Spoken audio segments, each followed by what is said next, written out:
I'm Adam Paul Morgan, and thank you for clicking on to what is, I suppose, the third part in this sort of series of videos that I've done based on the Batman vs Superman, Batman vs Superman, Dawn of Justice, critics versus the fans versus me this time round, because I've actually seen it. I've watched a digital copy of the film, legal copy. I'll just like to point that one out, not a pirate one.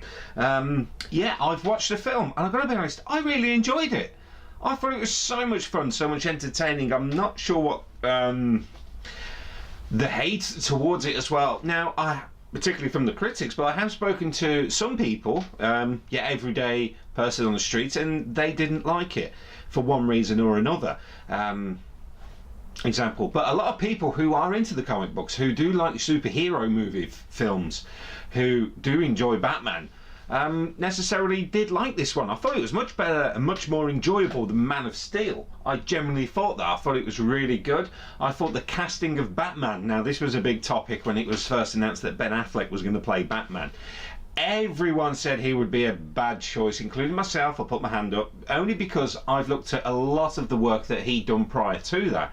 Now, his films, his performances do get better with his age, I suppose. As he gets older, his performances get better.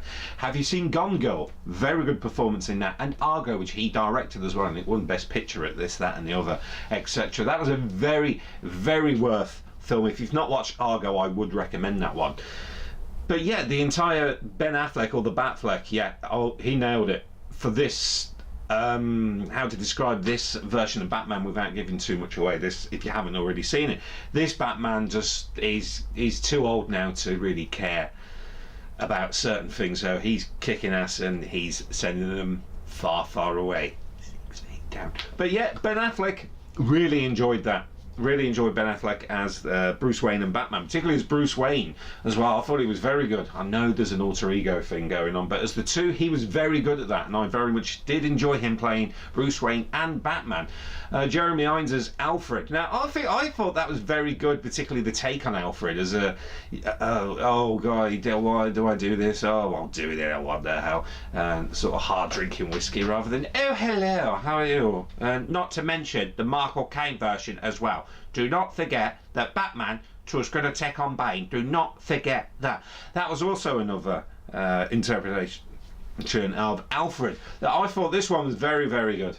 Very good. But of course, moving on now, there is going to be an extended edition of the film. I only watched the standard edition, not realising that you could buy. Now, I'm going to buy, if I can, I'll check my wallet and finances and see if I can afford the extended edition, and I'll do theatrical versus extended edition, blah, blah, blah. But people who have seen this already have said how it deepens the story quite a lot more. In this film, between the two characters, Superman, Clark Kent, I suppose, and Kal-El, and the list goes on, and Bruce Wayne and Batman. But also, there's that as well, and there's Lex Luthor. Now, one thing I thought about the film, where I thought, hang on, pull back out of everything, and this is going to sound silly, but true, if you bear with me. The bit where Lois Lane is in the bathtub. Did you notice any bubbles in that bathtub? I never.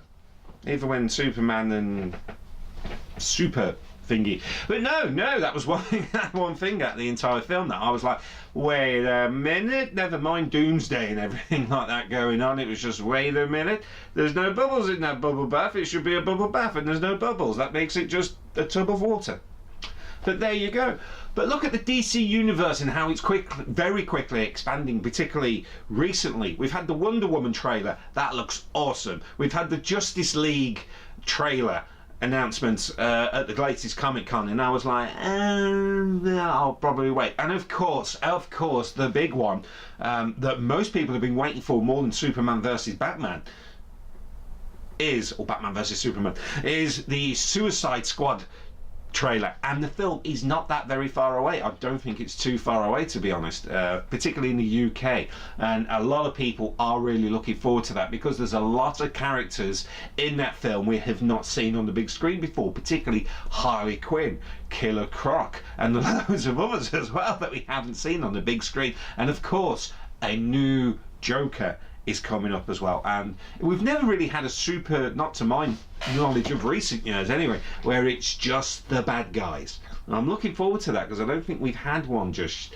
yet, not recently anyway. I know there were plans for a Spider-Man spin-off and the Sinister Six, I should say. We still don't know what's going on with that at the moment, but of course we've got the Suicide Squad film coming up, and I'm really looking forward to that. I probably won't go and see it straight away, I've got to be honest. I'm going to wait because right now all the school children have broken up for their summer holidays, and I have a general rule: if it's the summer holidays, I don't go and see any films at the cinema because they're noisy, they're rousy, blah blah blah, the list goes on. But if you go to the cinema in West Bromwich, everyone's like that, so I'll probably go elsewhere. But back to the story, yes.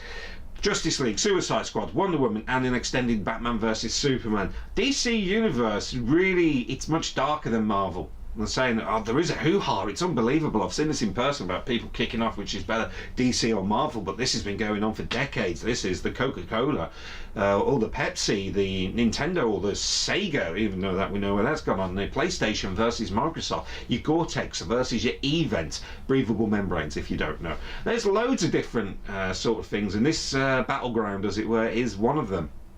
Okay, one side is going better than the other, but personally, I'm enjoying the darker side of this comic book battle at the moment, which is DC Universe. I'm really enjoying it, and I'm really enjoying the animated feature films that are being brought out by the DC Universe as well.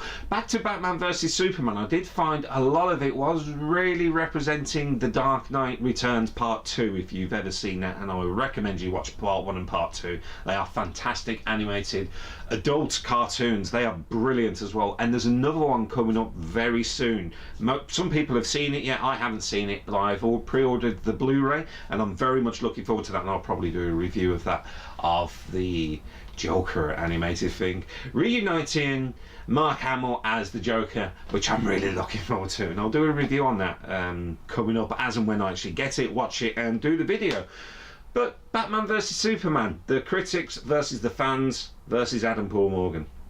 I'm going to go with the fans. I really am, because the critics, I think they were being very harsh on the film for what they were describing as the film. I thought it was very good, very enjoyable, and the action, it was intelligent action. I thought it was. I'm very much looking forward to the extended edition, which is coming out in the very near future, which I hopefully will be getting my hands on. I'll just sort the pre-orders out and check my finances as it goes on. But yeah, I think the fans were right more than the critics with Batman versus Superman. What do you think? Did you watch Batman vs Superman? Are you yet to see it yet? Are you really looking forward to the extended edition or any of the other films in the DC Universe? So, there we go, that's it really. I'm Adam Paul Morgan, and ta-ra a bit. Have a good one.